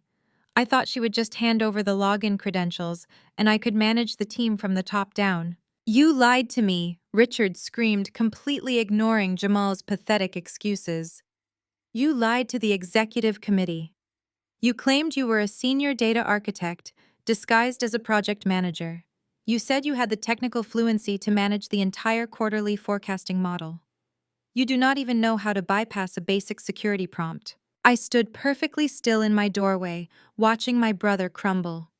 The golden child, the man who had sat at Mama Beatrice's dining table, radiating unearned arrogance and demanding my respect, was now hyperventilating in my hallway. He had built his entire adult life on my back, coasting on my reputation and my hard work, while claiming the rewards for himself. Now, standing entirely on his own merits, without me there to catch his fall, he was instantly exposed as a complete and total fraud. Chloe finally snapped out of her paralyzed shock. Seeing her husband physically pinned against the wall, she rushed forward, her designer heels clicking frantically against the floor. She grabbed Richard's forearm, trying to pry his thick fingers off Jamal's suit jacket. "Richard, stop it!" Chloe shrieked, her voice pitched high with panic. "Let him go right now. You are creating a hostile work environment. This is physical assault. I will have to report this to the executive board. You are completely out of line." Richard let go of Jamal so violently that my brother stumbled forward and nearly fell to his knees. Richard whipped around to face Chloe, his eyes burning with a lethal fury. He did not retreat from her human resources threats. He did not care about her corporate buzzwords. He stepped right into her personal space, pointing a rigid finger directly at her face. "You are going to report me to the board!" Richard sneered, his voice dropping to a terrifyingly calm whisper. "You are going to file a report, Chloe. Go right ahead. Because while you are filing that grievance, I am going to show the board exactly how Jamal's fraudulent resume bypassed every single mandatory screening protocol in your department." Chloe froze, the color draining entirely from her cheeks. Her hands fell limply to her sides. The white privilege and corporate authority she wielded like a weapon on a daily basis were absolutely useless against a man who was fighting for his own professional survival. "You approved his application." Richard continued, methodically dismantling her corporate shield. "You personally verified his technical competencies. You signed the Human Resources Authorization claiming you had vetted his background and checked his references. You pushed his promotion through the executive portal because you wanted the bump in your household income. You orchestrated a massive corporate fraud to secure your husband a director's salary, and you risked $400 million of client assets to do it." Chloe opened her mouth to defend herself, but no words came out. The smug, patronizing sister-in-law who had offered me a job as a cashier just 3 days ago was now staring down the barrel of her own professional execution. She realized that her nepotism had not just endangered her career, it had exposed her to massive federal liability. She had signed official company documents verifying the skills of a man who was actively committing fraud. "You both lied to me," Richard said, his gaze darting between the two of them. "You convinced me to promote a man who cannot even write a single line of code. You told me Kendra was just a difficult, aggressive subordinate who needed to be managed out so the department could thrive. You set me up to fail." Richard ran a shaking hand over his face, trying to compose his breathing. He knew he was equally culpable in this disaster. He was the vice president of analytics. He had signed off on the promotion because he wanted an obedient, charismatic face for the department, instead of a brilliant black woman who refused to shrink herself to make him comfortable. He had prioritized his own ego over the safety of the company, and now he was facing the wrath of the board of directors. He turned his back on me and Mr. Carter, recognizing that we were completely untouchable. He focused the entirety of his desperation onto the two people he still had leverage over. "We have a mandatory board meeting on Friday morning," Richard said, his voice flat and devoid of any mercy. "Mr. Davenport is flying in from New York specifically to review the quarterly forecast generated by that algorithm. The primary investors are already threatening to pull their accounts because the system went dark on Sunday night. They want answers and they want the revenue reports." Jamal leaned heavily against the wall, taking shallow, ragged breaths. He looked like a man standing on the gallows. "What do you want me to do, Richard? I cannot access the servers. The firewall locked me out entirely." "I do not care how you do it," Richard replied, stepping inches away from Jamal's face. "You claim to be a visionary. You claim to be a director. So direct the problem. You have until 8 o'clock on Friday morning to unlock that predictive model and generate the financial reports." "And if I cannot?" Jamal whispered, his voice trembling so badly he could barely form the words. "If you walk into that boardroom empty-handed on Friday morning," Richard said, "I am not just firing you. I am firing your wife for gross negligence and severe human resources violations.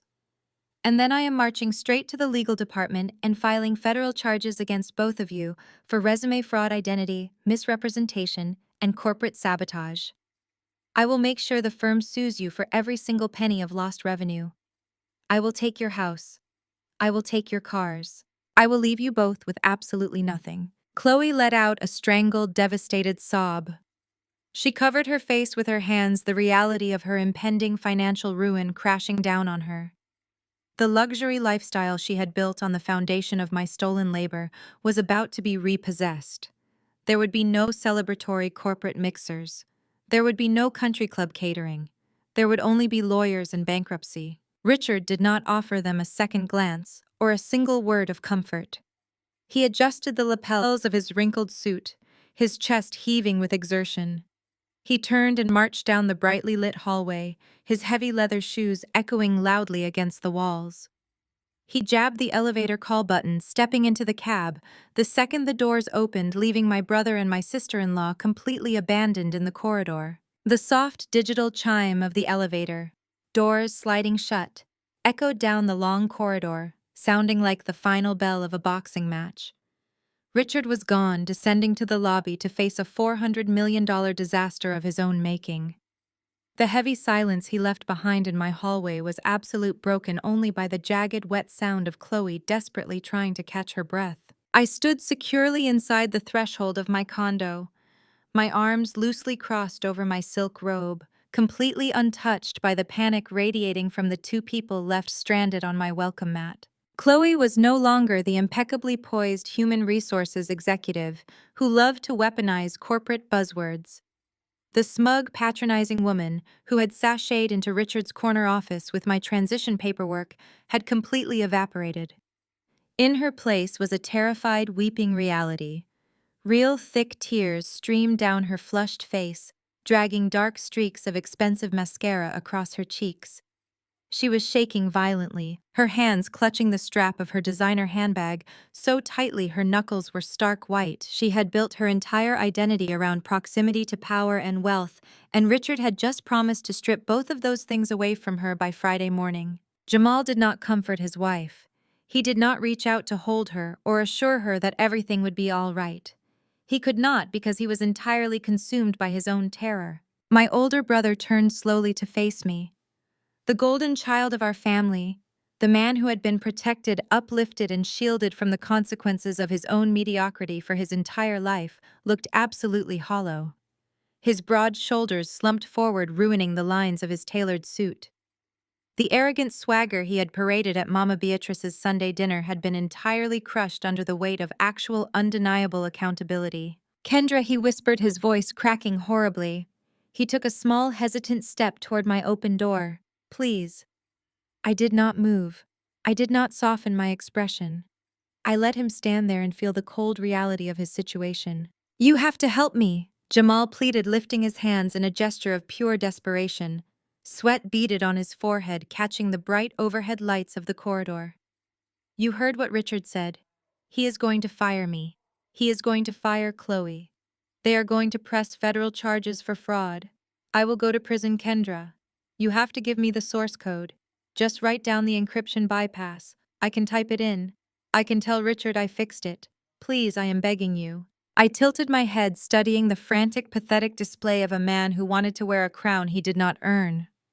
"You want me to hand over a patented multi-million-dollar algorithm so you can pretend you built it?" I asked, my voice calm and conversational.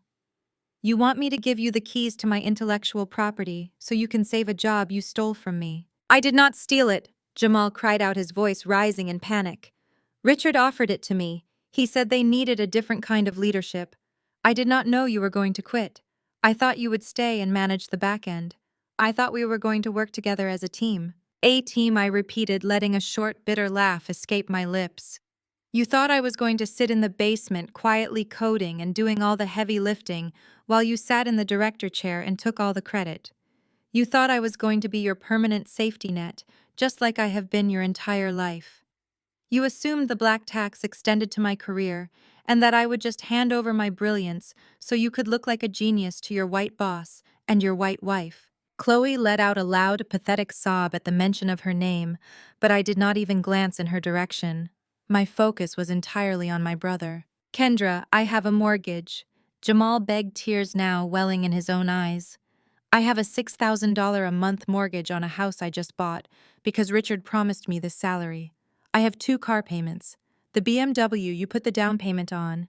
I still have to make the monthly payments. I cannot lose this income. I cannot afford Chloe's lifestyle if I get fired. She will leave me, Kendra. I will lose everything. I will be ruined. Just let me log into your laptop. Just give me the code. I am your brother." I leaned my shoulder casually against the solid oak doorframe, letting the weight of his pathetic confession settle between us. He was not apologizing for betraying me. He was not apologizing for minimizing my hard work or participating in a corporate scheme to demean me. I was only apologizing because he got caught and he was terrified of losing the luxury he felt entitled to. "You should have thought about your mortgage and Chloe's expensive lifestyle before you sat at Mama Beatrice's dining table and let them treat me like a stepping stone," I said, my voice dropping to a low, lethal timbre that commanded his absolute attention. Jamal flinched as if I had physically struck him. "You sat at that table," I continued, methodically dismantling his victim routine. "You wore your brand new suit. You let Mama Beatrice scream in my face and tell me I was jealous of black male excellence. You sat in perfect cowardly silence while your wife sipped her sweet tea and offered me a job working as a retail cashier. You let them demand the keys to my home so you could host a party celebrating the job you took from me. You watched them try to strip away every ounce of my dignity, and you did absolutely nothing to stop it because you thought you had already won." "I did not know what to say," Jamal stammered, fresh sweat pouring down his face. "Mama was so angry. You know how she gets." I was trying to keep the peace. "You were trying to keep your unearned privilege," I corrected him sharply. "You loved watching me get put in my place because it made you feel bigger. But here's the reality of the corporate world, Jamal. The title does not make the man. The capability makes the man. You wanted the corner office. You wanted the salary. You wanted the prestige. But you did not want to do the work. Now you are facing a massive fire, and you want me to burn myself to ashes just to keep you warm. It is not happening."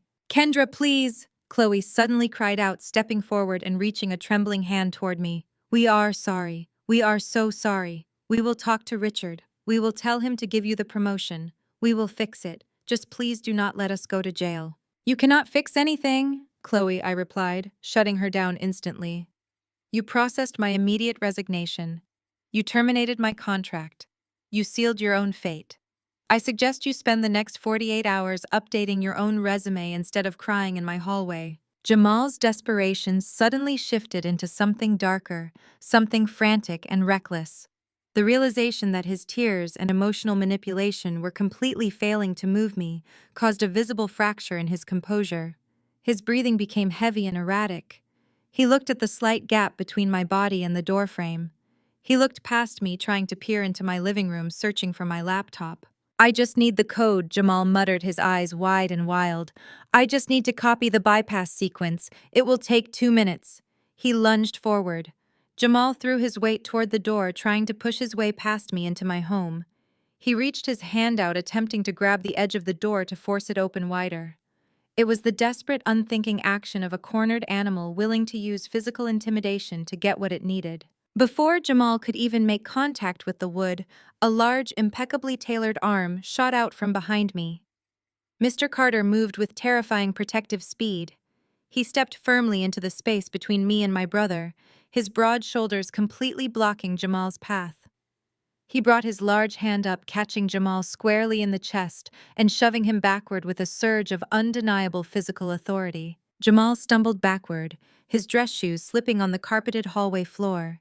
He hit the opposite wall with a dull thud, gasping for air as the breath was knocked out of him. "Take one more step toward this threshold, son," Mr. Carter said, his voice a deep, resonant boom that radiated absolute danger.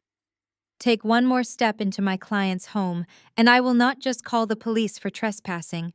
I will have you arrested for attempted burglary and physical assault, and I will personally make sure the judge denies your bail." Jamal shrank against the wall, his chest heaving, his eyes darting between Mr. Carter's towering frame and my completely unbothered expression. The last shred of his fight evaporated, replaced by the crushing, undeniable reality of his total defeat. Chloe rushed to his side, grabbing his arm and pulling him toward the elevator bank, weeping openly, now terrified of the lawyer standing guard in my entryway. I stepped out from behind Mr. Carter, looking at the broken, shivering shell of the golden child who had tried to build a kingdom on my back.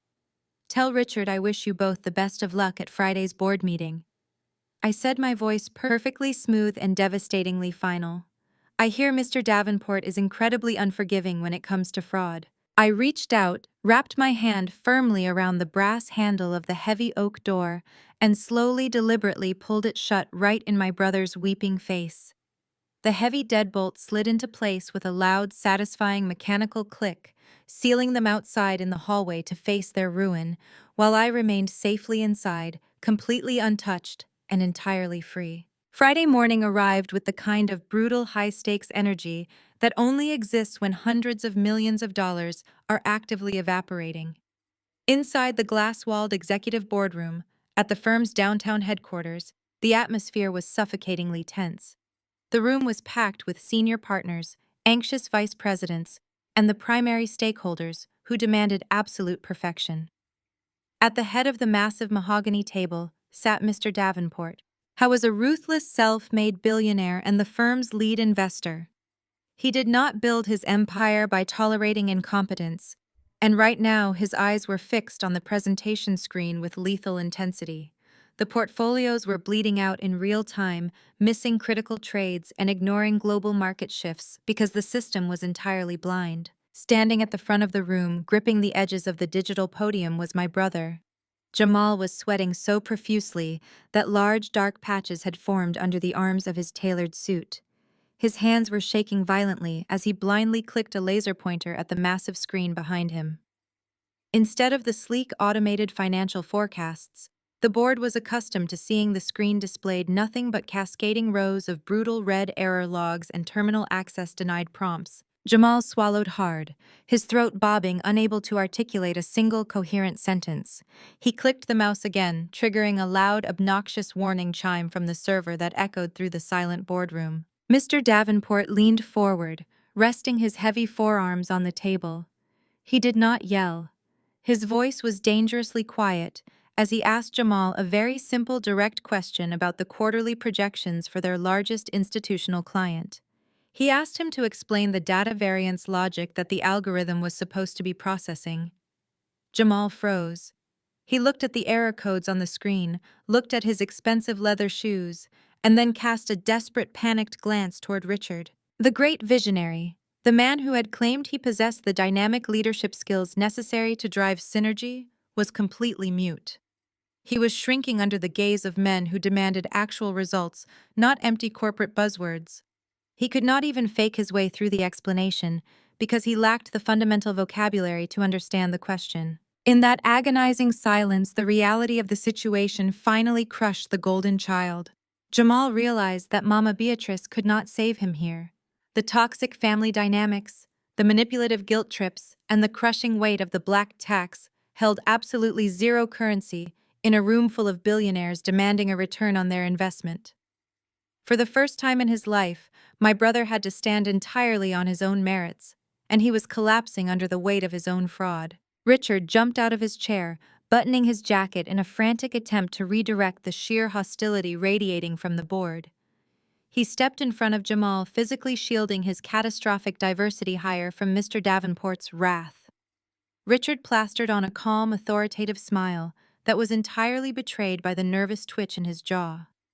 He assured the board that there was no need for panic. He stated that the system architecture was temporarily unresponsive due to an unforeseen malicious external threat. Richard raised his voice, ensuring every executive in the room heard his fabricated narrative. He specifically used my name, framing me as a rogue, disgruntled former employee who had hijacked the firm's digital infrastructure. He spun a spectacular lie, telling Mr. Davenport that I had been terminated for aggressive and unstable behavior, and that I had planted a virus in the servers as an act of petty retaliation. He deliberately painted me as an emotionally volatile black woman who could not handle authority, trying to destroy a company because I was jealous of my brother's rightful promotion. Richard promised that his dedicated security team was already handling the breach and the forecasting models would be restored by the end of the business day. He was trying to buy time, hoping he could somehow force or threaten me into submission before the market closed for the weekend. I watched this entire pathetic display from the hallway, through the floor-to-ceiling glass walls of the boardroom. Chloe was sitting in the corner reserved for human resources, frantically taking notes, her face ashen. She was documenting the lie, fully complicit in the corporate fraud happening in real time. They were preparing to legally ruin me to save themselves.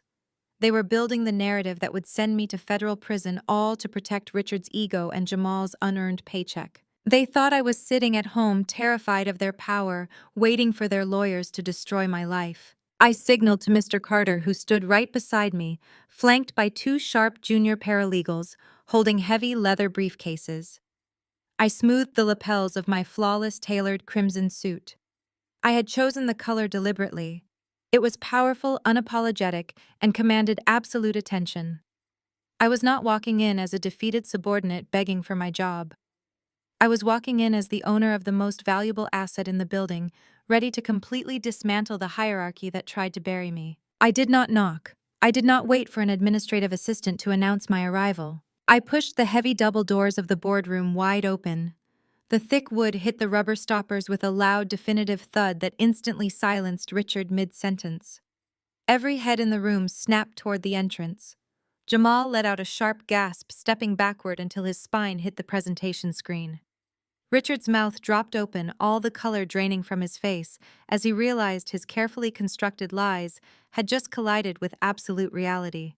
I walked straight into the room, my heels clicking sharply against the polished floor, completely ignoring the shocked gasps from the senior partners. I bypassed Richard and Jamal, entirely treating them as if they were invisible. I walked directly up to the head of the table, stopping inches away from where Mr. Davenport sat. I dropped my stack of heavily tabbed legal files squarely onto the mahogany surface. I looked Mr. Davenport right in the eye, my voice carrying clearly through the stunned silence of the executive boardroom. "Nobody hijacked anything, Mr. Davenport," I announced. "Your team simply locked their keys in a car they do not own." "Security, get her out of here," Richard shrieked. His voice echoed off the glass walls of the boardroom, a shrill and pathetic sound of pure desperation. He jumped out of his leather chair and pointed a shaking finger directly at me. Get security up here right now. She is trespassing. She is the rogue employee who infected the servers. Mr. Davenport did not shout. Men who wield actual world-altering power rarely need to raise their voices. He simply raised one large hand, keeping his palm flat and commanding against the mahogany table. The entire room fell dead silent instantly. "Sit down, Richard," Mr. Davenport said. The words were softly spoken, but they carried the devastating weight of an executioner's blade. Richard's mouth snapped shut. He collapsed back into his chair as if the gravity in the room had suddenly doubled. His chest heaved against his expensive suit, and his face was slick with a cold, terrified sweat. He looked wildly around the table, but none of the senior partners offered him a single glance of support. Mr. Davenport turned his steely, calculating gaze toward me. He took in my flawless crimson suit, the unwavering confidence in my posture, and the imposing, lethal presence of Mr. Carter, standing at my shoulder like a sentinel. "You have exactly 3 minutes to explain why my portfolios are hemorrhaging money on that screen," Mr. Davenport demanded, his eyes narrowing, "and why you just claimed you own the vehicle." I stepped up to the edge of the massive table. I did not rush my movements. I did not show an ounce of intimidation or deference. I opened the heavy black legal binder. Mr. Carter handed me and extracted the first set of documents. "Nobody hijacked your system." "Mr. Davenport," I said, keeping my voice perfectly level, clear, and ringing with absolute authority, "your vice president of analytics simply lied to you about what this firm actually owns." I slid document A across the polished wood. It glided perfectly, coming to a stop right in front of the billionaire investor. "That is the official United States patent registration for the financial forecasting architecture currently locked inside your servers," I explained, watching his eyes dart down to the page. "Take a very close look at the filing date. I wrote the foundational code for that neural network on my personal laptop 3 months before Richard ever offered me a job. The firm never owned the algorithm. You were operating on a revocable end-user license tied directly to my active employment. When your Human Resources Department processed my immediate resignation on Monday, they legally revoked your access. Your system is not infected with a virus. It is simply protecting my private intellectual property from unauthorized intruders." A collective gasp rippled through the senior partners. Mr. Davenport picked up the patent. His eyes scanned the document, taking in the undeniable federal seals and the irrefutable dates. He looked up at Richard, his expression hardening into something incredibly dangerous. Richard shrank deep into his seat, violently shaking his head in a silent, pathetic denial, but he had absolutely no legal defense. "But the incompetence does not stop at intellectual property theft." I continued, refusing to give them a single second to recover their breath. I pulled out document B. "You were told that I was an aggressive, difficult employee who lacked leadership presence," I said, addressing the entire board. "You were told that Jamal was a visionary who deserved to take my place. That was a calculated, fabricated narrative designed entirely to protect a fragile male ego." I slid the second stack of papers down the table. "These are internal emails retrieved from the server logs before I left," I announced. "They show Richard intentionally suppressing my performance metrics for 2 years. He deliberately hid the fact that my code single-handedly increased your quarterly yield by 22%. He explicitly instructed other managers to keep me isolated in a basement cubicle so he could present my data models to this very board as his own creation. When I demanded the promotion I earned, he panicked. He brought in someone he thought he could easily control to act as a puppet." The boardroom was completely silent, save for the sharp rustling of paper as the investors eagerly passed the emails around. The disgust on their faces was palpable. They were looking at Richard not just as a liar, but as a massive financial liability who had placed his own personal insecurity far above their profit margins. Richard opened his mouth to interject, but a senior partner glared at him so fiercely he immediately closed it again. I was not finished. I turned my gaze toward the far corner of the room. Chloe was pressing herself flat against the glass wall, desperately trying to make herself invisible. Her hands were trembling, and the smug corporate confidence she wore like armor had completely shattered. "This gross negligence was fully facilitated by your Human Resources Department," I stated, pulling out document C. This goes far beyond bad management. This is systemic corporate fraud. I dropped the thick stack of digital audit logs heavily onto the mahogany table. Chloe, the senior HR manager, who happens to be my brother's wife, actively accessed the secure employee portal and deleted my formal complaints of intellectual property theft. I explained, my voice echoing relentlessly. She erased the legal paper trail to secure her husband's unearned promotion and to protect Richard's scheme. She compromised the legal standing of this entire firm just to upgrade her personal lifestyle. Every single head in the boardroom snapped toward the corner to stare at Chloe. The absolute venom in their collective glares made her let out a pathetic, stifled sob. She tried to summon her tears, hoping the classic display of white female distress would trigger someone's sympathy. But she was not dealing with a compliant workforce anymore. She was dealing with ruthless investors who had just lost millions of dollars because of her nepotism. Nobody cared about her tears. Mr. Davenport looked at her like she was a stain on his expensive shoes. I turned my attention back to the head of the table, focusing entirely on Mr. Davenport. Richard claimed that an external threat hijacked your servers, I said. He told you his security team was handling it. I want you to hear exactly what kind of dynamic leadership is currently running your analytics department. I pulled my smartphone from my tailored pocket. I did not ask for permission. I turned the media volume all the way up to maximum capacity, ensuring the sound would project flawlessly into every single corner of the massive room. I pressed play on the voicemail Jamal had left me on Thursday night. The audio was crisp and devastating. Jamal's frantic, weeping voice filled the boardroom, instantly stripping away every last illusion of his competence. Kendra, please give me the code. Jamal's recorded voice begged, heavy with hyperventilating panic and raw desperation. I lied on my resume. I don't know what I'm doing. Richard is going to ruin me. Please, you have to save me, Kendra. I don't know how to run the system. The voicemail clicked off. I slipped the phone back into my pocket smoothly. The entire board stared at Richard, Jamal, and Chloe in dead, suffocating silence. It was the kind of profound quiet that only exists in the immediate aftermath of absolute destruction. Jamal was standing by the presentation screen, tears streaming freely down his face, his unearned career completely pulverized. Chloe was weeping openly into her hands, her corporate shield irreparably broken. Richard was gripping the armrests of his chair so tightly his knuckles were stark white, his breathing shallow and erratic. He knew his life in the corporate world was permanently over. Mr. Davenport slowly took off his reading glasses. He set them down on the mahogany table with a soft, definitive click that sounded like a lock snapping shut. He did not yell. He did not pound his fists on the table. He simply turned his head to look directly at Richard, his voice lethal and cold as ice. You handed the keys of a $400 million machine to an incompetent fraud because you felt threatened by the black woman who actually built it. The silence in the boardroom was absolute, a heavy, suffocating vacuum created by Mr. Davenport's lethal question. Richard opened his mouth, his jaw working frantically, but no sound emerged.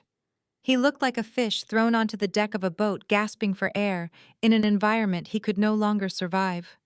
He searched the faces of the senior partners, silently begging for a lifeline, but he found nothing except cold, unblinking hostility.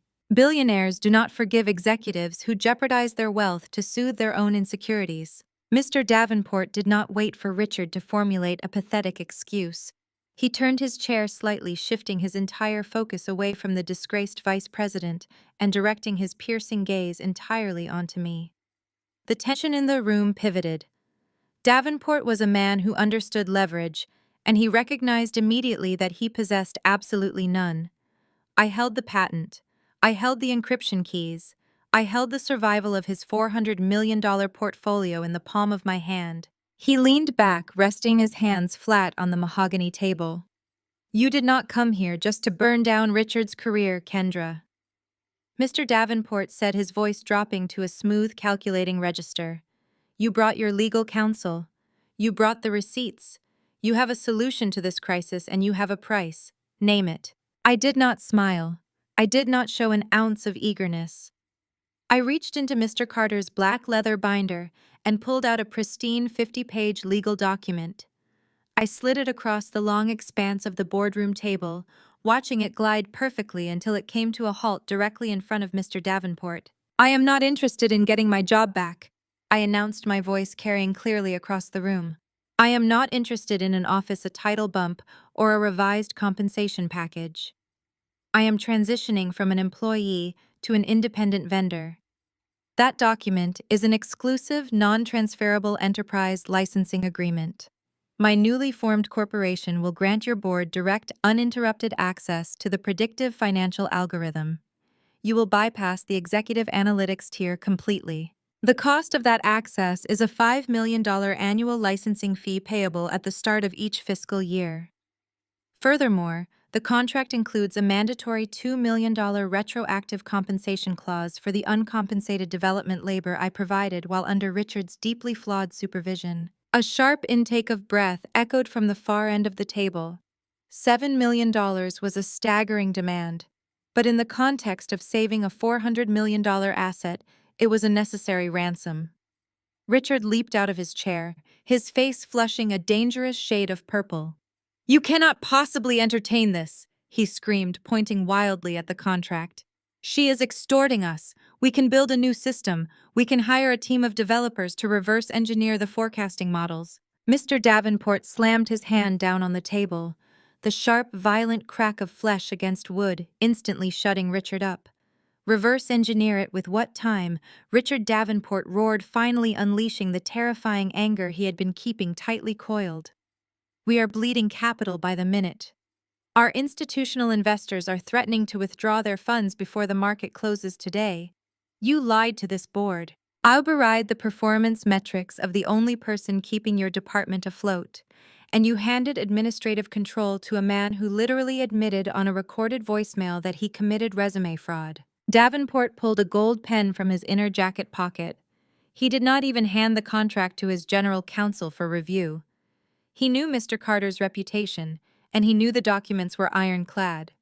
He flipped directly to the signature page, uncapped his pen, and signed his name with aggressive, sweeping strokes. He pushed the executed contract back toward me. "Now unlock my servers," Davenport commanded. I pulled a sleek silver tablet from my briefcase. I pressed my thumb against the biometric scanner, typed in a heavily encrypted 16-character bypass sequence, and hit execute. In less than 3 seconds, the massive presentation screen behind Jamal blinked. The wall of cascading red error logs vanished, replaced instantly by the smooth, familiar interface of the financial forecasting dashboard. The green market indicators immediately began updating in real time. The algorithm was awake, breathing and functioning flawlessly. A collective sigh of profound relief swept through the senior partners. They slumped back in their chairs, the immediate threat of total financial ruin finally averted. But the reckoning for the architects of this disaster was only just beginning. Mr. Davenport stood up, buttoning his suit jacket. He turned his attention back to Richard. "You are terminated effective this exact second," Davenport stated, his voice ringing with lethal finality. "You are fired for gross negligence, breach of fiduciary duty, and exposing this board to massive federal liability. You will receive no severance. Your stock options are completely voided. And if I find out you attempt to secure employment at any competing firm in this city, I will personally see to it that the details of your intellectual property theft are leaked to every major financial publication in the country.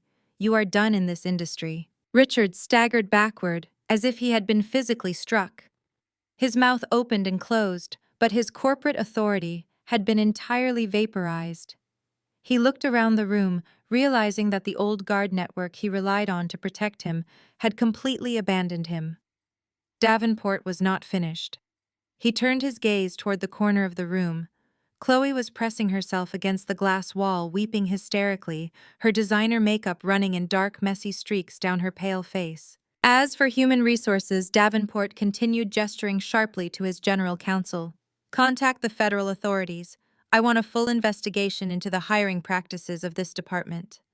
I want her escorted from the building immediately, and I want every single file she touched audited for tampering." Chloe let out a devastated, high-pitched wail. "No, please," she sobbed, clutching her handbag defensively against her chest. "I did not know. Richard told me to push the paperwork through. I was just following executive orders. You cannot do this to me. Nobody cared about her white tears. The days of her weaponizing her distress to manipulate the corporate structure were permanently over. Two large security guards who had been waiting quietly outside the glass doors stepped into the boardroom. They flanked Chloe, their expressions hardened and professional. They demanded her corporate badge, her company-issued phone, and her access keys. She fumbled with her lanyard, her hands shaking violently as she handed over the items that represented her entire identity. And then there was Jamal. My brother had collapsed against the base of the presentation screen. He was sitting on the floor, his knees pulled up to his chest, weeping with loud, uninhibited gasps. The golden child, the man who had demanded the keys to my condo so he could host a party celebrating his unearned victory, was completely broken. He had been stripped of his title, stripped of his fraudulent signing bonuses, and publicly humiliated in front of the most powerful people in the city. The security guards moved toward him next. Jamal scrambled to his feet, his tailored suit wrinkled and stained with sweat. He looked at me, his eyes wide with a frantic, pathetic desperation. "Kendra, please," Jamal begged, his voice cracking horribly. "Talk to them. Tell them I am your brother. Tell them we can fix this. I am sorry. I am so sorry. I will give the title back. Just do not let them press charges. I will lose the house. I will lose everything." I looked at the man who had gladly watched our mother tear me down at the Sunday dinner table. I looked at the brother who felt entirely entitled to use my brilliance as a stepping stone for his own mediocre ambition. I felt no pity. I felt no obligation. The deeply ingrained conditioning that told me I had to shrink myself to protect his fragile ego had been completely burned away. I picked up my executed contract and slid it securely into Mr. Carter's leather binder.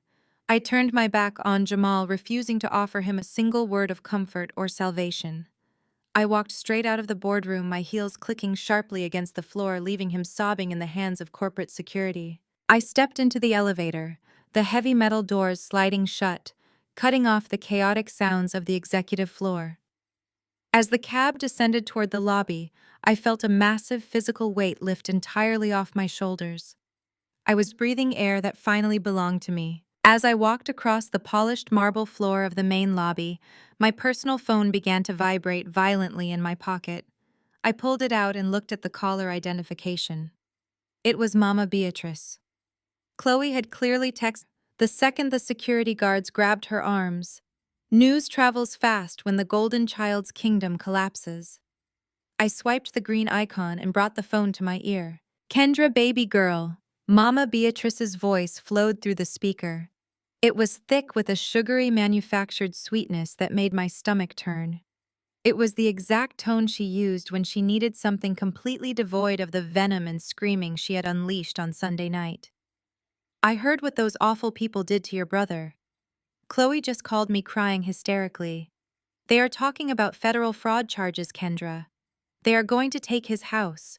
I continued walking toward the revolving glass doors, listening to her desperately try to spin a new web of manipulation. "I know you are angry, baby," she continued, her voice trembling with fake matronly concern. "But you are rich now. Chloe said they signed a massive contract with you. You have more than enough to help us fix this. You need to hire your brother a good defense attorney. You need to pay his mortgage until he gets back on his feet. We are family, Kendra. We have to stick together when the world comes after us. Family supports family." I stopped walking. I stood perfectly still in the center of the sunlit lobby. I let her desperate, grasping demands hang in the air for a long moment. "Mama," I said, my voice dropping to a calm, lethally cold register. "The bank of black female sacrifice is permanently closed. I am not funding his legal defense. I am not paying his mortgage. You spent my entire life teaching me that my success was only valuable if it could be used to shield Jamal from his own failures. You told me I was dead to you if I walked out of your house on Sunday." "Kendra, please," you cannot mean that, she panicked, the sugary sweetness instantly evaporating, replaced by genuine, unadulterated fear. "You cannot just abandon your own blood. What about the black tax? You owe your community. You owe the people who raised you. The black tax has been permanently repealed." I replied, my tone leaving absolutely no room for debate. "You backed the wrong horse, Mama. Now you have to watch him lose the race. I pulled the phone away from my ear, cutting off her sudden frantic screaming. I did not just hang up. I walked directly over to the heavy brass trash receptacle situated near the concierge desk. I pulled the protective case off my phone. My phone popped open the side tray and extracted my SIM card. I held the tiny piece of plastic between my thumb and forefinger, feeling the satisfying snap as I broke it cleanly in half. I dropped the broken pieces into the trash can, permanently severing my connection to the toxic matriarch, the fraudulent brother, and the enabling sister-in-law. I would activate a brand new digital eSIM as soon as I stepped outside. They would never be able to reach me again. The scene fades to exactly 6 months later. I am sitting on the expansive glass-walled balcony of a stunning new penthouse overlooking the vibrant Atlanta skyline. The morning air is crisp, carrying the rich, earthy scent of the premium espresso resting in a ceramic mug on my patio table. I am wearing a plush cashmere robe, my feet propped up comfortably on a velvet ottoman. My sleek silver laptop is open on my lap, logged securely into my private banking portal. A bright, sharp chime breaks the quiet tranquility of the morning. A secure notification pops up on the top right corner of the screen. It is an automated alert from my financial institution. A massive seven-figure wire transfer has just successfully cleared from Mr. Davenport's holding company. It is the first quarterly installment of my licensing fee, deposited flawlessly and exactly on time. I watch the numbers on my account balance update, reflecting a level of generational wealth that I built entirely with my own intellect, my own endurance, and my own unyielding boundaries. I close the laptop, the soft click of the machine matching the quiet rhythm of the city waking up below me. I pick up my espresso, taking a slow, deeply satisfying sip. I look out over the sprawling horizon as the sun rises, painting the clouds in brilliant shades of gold and violet. Jamal is currently facing personal bankruptcy and a mountain of legal fees. Chloe packed up her designer bags and filed for divorce the second the bank foreclosed on their house. Richard is permanently blacklisted from the financial sector, his reputation completely destroyed. And Mama Beatrice is sitting in her house ruling over a kingdom that has entirely run out of funds. They thought they could break me to build themselves up. They thought they could demand my brilliance and punish my ambition.